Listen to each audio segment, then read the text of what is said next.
Hello guys, once again welcome back to a new video. Today I am going to review this. This is the 2022 KTM RC200. This is the second generation. It's been almost 7 years since the first have been launched. This comes under the super sport segment according to the KTM official website, but I don't consider though. The old RC I definitely do, but the new RC seating position is not that aggressive. I consider this as a sports tourer, and there is only one variant available in this RC, which is standard, which costs 2,08,717 rupees, and the old RC used to cost 2,08,602 rupees ex showroom. So roughly there is only 100 rupees of price difference. I don't know how KTM has managed to give these many features in the same price point. I don't mean it's underpriced, but compared to older one, it's very well priced. On road Hyderabad, it costs 2,35,962 rupees. If you want to know the on road price, comment down with your city name. I'll reply all the comments. And there are total 2 color options available: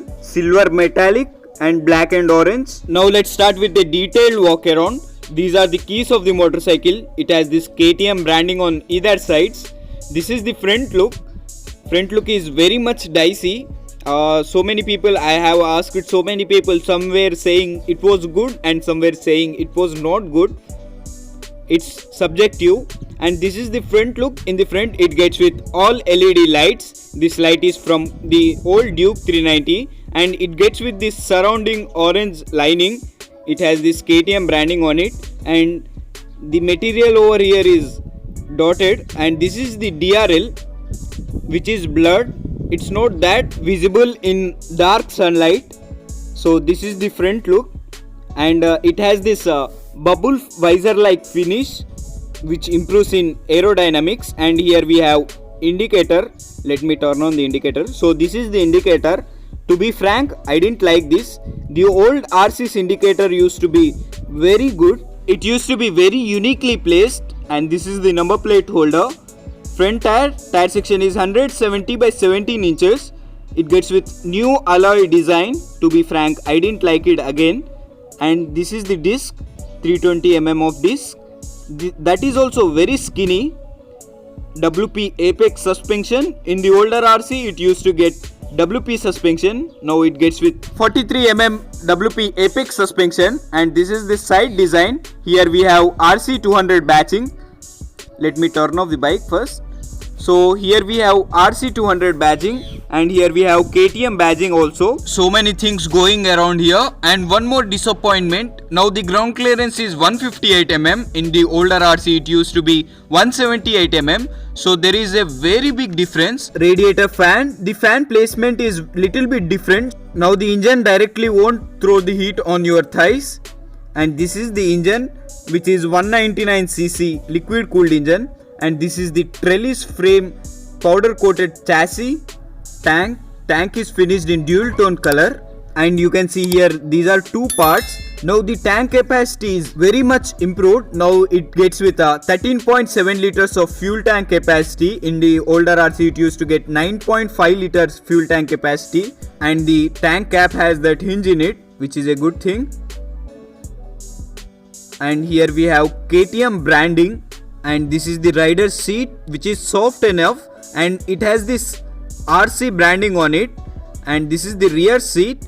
In the older RC, the rear seat was almost close to useless, but this is somewhat useful with these grab rails. In the older RC, the grab rails were integrated, which were again was not useful. And this is the rear tire with sari guard. This is the only bike which I have seen sari guard well integrated. And this is the rear tire hugger, same old aluminium swing arm. And rear tire section is 150, 60, 17 inches with 230 mm of disc pad. Underbelly exhaust, same as the Duke 200. And these are the foot pegs, which are little bit rear set. And here we have ready to race branding over here. And the rear part is very impressive. It's looking very sharp. And now let's turn on the bike. And this is the MID. Over here we have tail lights, engine check light, ABS light, and this is the time. Here we have RPM meter, and this is the fuel gauge, kill switch on and off. And here we have digital speed, gear position indicator, and info, odo, this is the button to toggle through.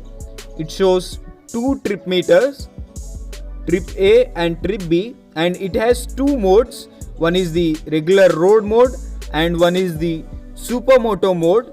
In the supermoto mode, what it does is it turns off the rear ABS.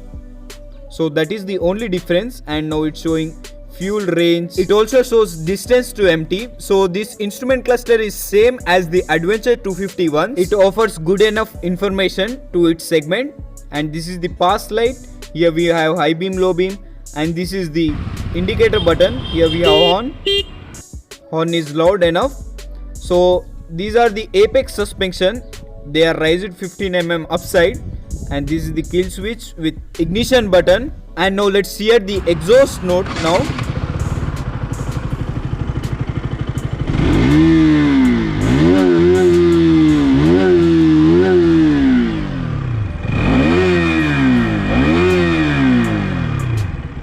Also, I forgot to show, it gets with under-seat storage.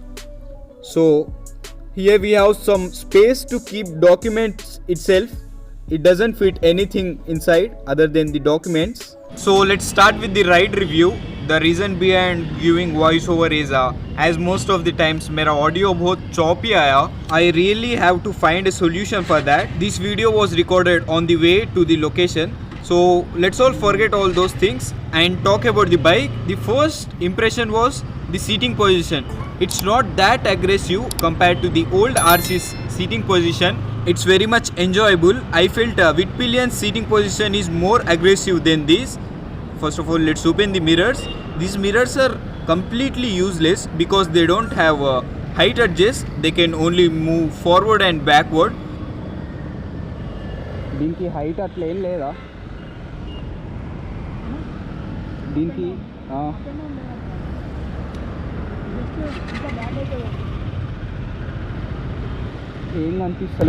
Only when you tuck down you can see what's behind.